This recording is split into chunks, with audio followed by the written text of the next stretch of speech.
Hi everyone, my name is Liza Bruner and welcome to my Lifespan Motor Development presentation. Let's get into it.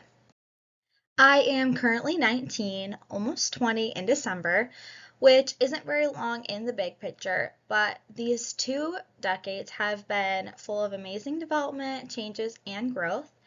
I am so excited to walk through my journey from infancy to adulthood and connect everything to the motor development and motor learning concepts we've covered all throughout this semester. My starting note I want to share is that I was internationally adopted from Russia when I was 3. So my infancy info is more based on what my parents would have seen if I had been with them. And then infancy, obviously my info is limited, but there is still so much to discuss. Childhood is a lot of fun slides to go through. Honestly, when I look back, all I have is honestly pretty good memories. Adulthood, obviously I'm there right now, and all of us are, and it's been pretty scary, and college has not been the most easy thing. But obviously that sets you up for further success in future adulthood. And then I'll have my ending remarks for this presentation. So let's get into infancy. So I did want to make sure I did include one of the fewer photos I have when I was like an infant toddler. In this picture I was maybe 2 or 3, so it is one of the earliest pictures my adoptive parents have of me. In infancy, babies show several primitive reflexes that help them survive and later transition into voluntary movements. The first one I want to go over is the rooting reflex, which you can see around birth. When the baby's cheek or near their mouth is touched, they automatically are seen to turn towards that touch, and this is really important for feeding. The second one is a Moro reflex, also known as the startle reflex.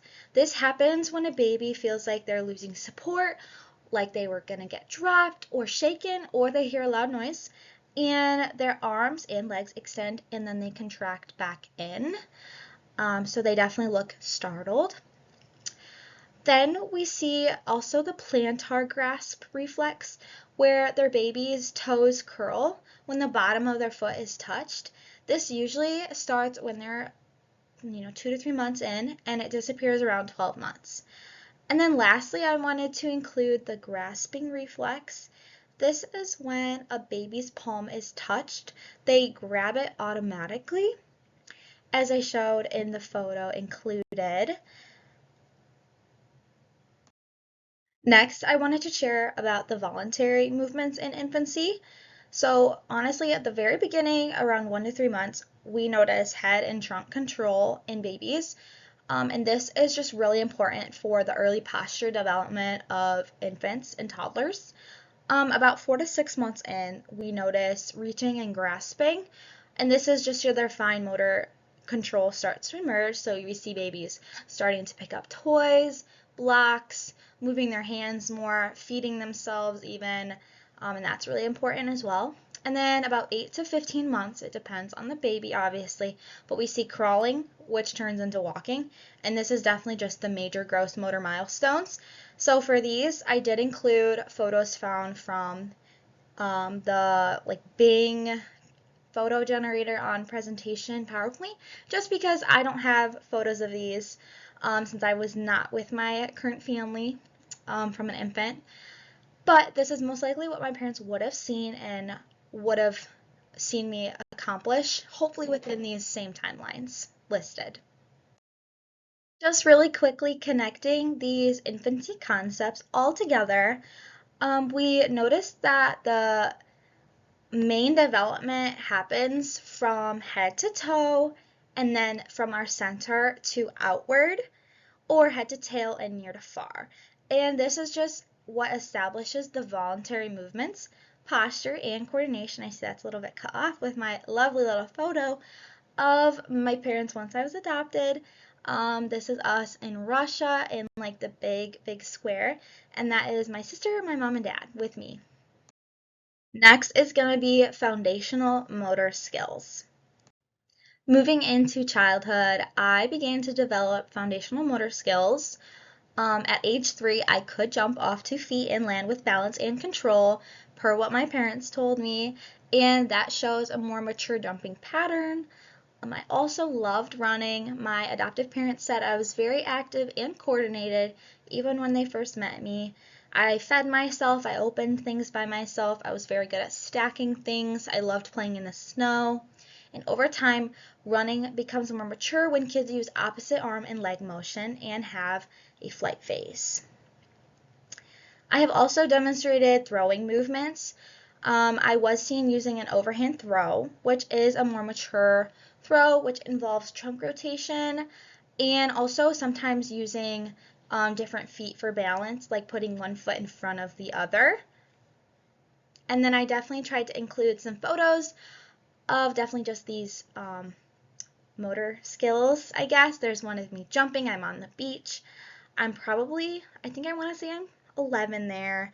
The bigger photo on the left is me partaking in a color fun run. I was in 4th grade there. That was really fun. And then I did dance when I was younger, and that's me performing ballet on stage. Like what I specified earlier, there's definitely skills that take more coordination than others, and they mature as we grow. So I talked about running and how my parents did notice that I ran when I was about 3, maybe earlier, they said, but obviously this does take coordination of your arms and legs, and this does definitely mature as kids grow, just because their muscles start to develop, they get taller. Also, if they're in sports, they utilize this skill more. Same with throwing and jumping. And then in the pictures I provided, I'm doing tap in the one, like the top picture, and I remember we had to do a lot of hops, so I thought that was always fun. And then I did perform soccer when I was little. I was on like a community team, and we played every Saturday, so that's me by the net. I actually got to be goalie quite a bit, which was fun. Most skills improve through intrinsic and extrinsic feedback. Intrinsic feedback is when you feel inside your body, like noticing when you run and it feels smooth, or you felt very fast, or when a throw feels accurate. Extrinsic feedback, though, comes from someone else, usually like a parent or a teacher or coach, saying like, step with your opposite foot, or nice job hitting that target. Together, these refine coordination and help kids move from a simple, less mature movement patterns to more advanced, controlled. I notice this a lot in ballet, which is the example I wanted to use. I definitely started out not being so good at ballet. My balance was off. I want to say 4 or 5 when I started. Obviously, it was a very good social outlet for me, but also it took practice. I had to be quiet. I had to listen. I needed to understand the step, and I had to feel if I was doing it correct. And obviously, having my dance teacher tell me if I was doing correct, or me watching someone perform this step correct, was me utilizing feedback. One of the biggest complex skills I learned in my childhood was through dance, specifically ballet and tap. I've noticed that dance builds on foundational skills like balancing, jumping, coordination, and definitely rhythm. And I learned these through going to ballet several times a week, and dance involves a lot of repetition and trial and error, as well as observing others, maybe in the mirror in front of you, or just the girls around you if they show the skill. I started ballet when I was about 4 or 5 years old, and then I did return to doing dance in about 7th grade all the way through 9th grade. I used both intrinsic feedback, like feeling my posture, alignment, and rhythm, as well as extrinsic feedback from my teacher correcting my form verbally or just by cueing me. I also continued ballet into middle school, like I said, how I started earlier in life, and this shows the power of retention and motor learning over time, as I remembered steps, or I remembered the foot positions when I was young. So that honestly I think really helped me in my progression of ballet and getting better. Motor learning processes look different, I think, for a lot of different sports, but also they all come together, I think, and they have a lot of similarities. So specifically with dance, repetition was so highly important for retaining skill and performance. In middle school, I had ballet about 3 times a week, and I was consistently working on the same techniques monthly. And then once we progressed enough, we got new skills, and honestly had to start over and continue to get better on those skills. Definitely trial and error played a big part. The only way I knew if I mastered a skill was by doing it. This comes to play when we were doing big jumps or traveling, definitely in ballet, as well as just those really tiny, small movements that only looked correct if they were done perfectly. And then lastly, observing others is honestly just so important because being surrounded by a class full of girls, you can watch the mirror, watch your posture, watch the dance teacher if they're showing a skill, as well as watching groups perform and just observing their skills, observing their posture, observing a skill that you want to learn. And so I tried to include those in some pictures. The first picture on the left is when I did the Nutcracker with my dance studio. We did it every winter, which was so much fun. We started in end of September up until like December, middle of December when we performed on stage, which was so much fun. That is, I think, one of our run-throughs. So we had to run through the performance so many times once everyone knew their roles. And then the next picture is when I was really little, and that's my dance teacher, and we were in a hallway practicing for our performance, and as you can see, we're observing her and copying her position. So next we get into adolescence, which is definitely known for refinement and identity and movement. And this is just overall the bridge between childhood and adulthood. And the pictures I included was on the left is me with my cousin Sam. I think we're about like I want to say he's 4 in that picture and I'm 18. So we definitely have a lot of years apart. But he's still so much fun to be around, and obviously he's still developing right now. And then the next picture is me when I was about 5 or 6 and I was Minnie Mouse for Halloween.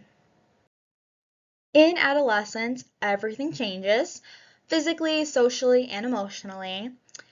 I just wanted to share a couple of things I experienced that you most likely did too. One being a shift in my hormones. Whether you're a boy or a girl, this happens, and it's usually during middle school. So that was always fun, awkward, full of braces and voice cracks. Next would be usually we grow. We don't stay the same size our whole life. So I definitely had not really a growth spurt. I gradually grew and then I stopped growing around ninth grade, and I am pretty petite for my age. I'm about 5'3". Um, Between the ages of 10 and 13, I started learning I could express myself through physical activities, or just like art activities, art, music, dance. And this just builds self-esteem, belonging, and definitely competitiveness. And then my movement shifted from acquiring skills, like when we're younger, to refining of those techniques and skills to just get better at it. Now let's get into adulthood. I hope to live a very long life. With my predictions as well as the age longevity test we all completed for our module assignment, mine told me I could potentially live to 94. And as the picture I included in this slide, that's my grandpa and me. I'm 17 in that picture. I celebrated my birthday with him one year, and he is currently 93, living so well, and he just proves that if you utilize your physical capabilities, good habits, eating habits, and sleep habits, you can live a very long, healthy, enjoyable life. So with my projected timeline of aging, right now I am currently living through my young adulthood. I'm noticing pink strength, I have fast motor learning, and I have a very active lifestyle with being in college and not really having a career or job yet. But moving into age 30 to 39, which is I would consider early adulthood, I could potentially be entering a career as well as having a family. So parenting can also reduce time for activity just because you are now caring for children. Motor learning is still strong, but obviously requires repetition. So I've not started dance or done dance for years now. And if I were to pick dance up, let's say age 35, it would be like starting all over with just not picking it up for so long. Next, moving to midlife, which is ages like 40 to 49. This is when we start to see decrease in muscle mass, more stillness and less physical active. So people that aren't constantly running aren't just going to be able to run a 5K easily just because they're not practicing it. This is known as the use it or lose it principle. And then early adulthood, which is 50 to 59, this is just slower reaction time, and it's just super important to maintain good balance because we don't want to be in the position where you could fall easily. Continuing on my timeline, um, older adulthood, which is about 60 to 69, is definitely seen to be having slower and more cautious movement in these adults and greater postural changes. This definitely can happen with your work that you have if you're slouched over a computer all day for many years, or if we don't have good posture looking at our phones, that can just catch up to you later on. Then 70 to 90, which is definitely just early or elderly adulthood, my bad. We definitely see a decline in speed, power, and balance. Fine motor skills are definitely weakened. I've noticed this with my grandpa, just when he writes a card, his handwriting is more shaky, but we love them nonetheless. Repetition and functional practice is very helpful to maintain independence, and also just with that, elderly tend to use canes or walkers just to help them get around and live better and have better balance. So my projected lifespan is 94 years old, and it is hard to not have my direct medical history through my adoption or just having my family members' same DNA. But with DNA testing, I have more knowledge, so I do get to know that like I don't have certain medical conditions in my family line as we know of right now, which does help the anxiety of growing up. So there are several things that could influence my motor ability as I age. One being health and injury. Obviously, past or future injuries can affect my stability and mobility. Next would be pregnancy and parenthood. Obviously, I hope to have children one day, and after childbirth, posture and balance can temporarily change, and obviously physical demands increase as you're caring for these children. Following that, time and lifespan demands can increase and affect us with like work schedules, stress, reduced time for movement can lead to decreased muscle strength. And then lastly, just aging itself plays a role because we naturally decrease in our abilities as we age. Like we have slower reaction time and reduced flexibility and less strength unless we stay super active. So in older adulthood, some anticipated adaptations that can occur, one being slower reaction time.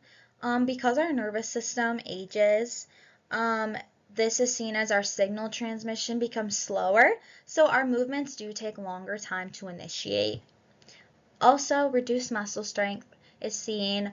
Our muscles do shrink and we lose elasticity with age. So this affects the ability to generate force quickly. So this is seen as maybe your grandparents are not weightlifting or lifting very heavy objects into their old age.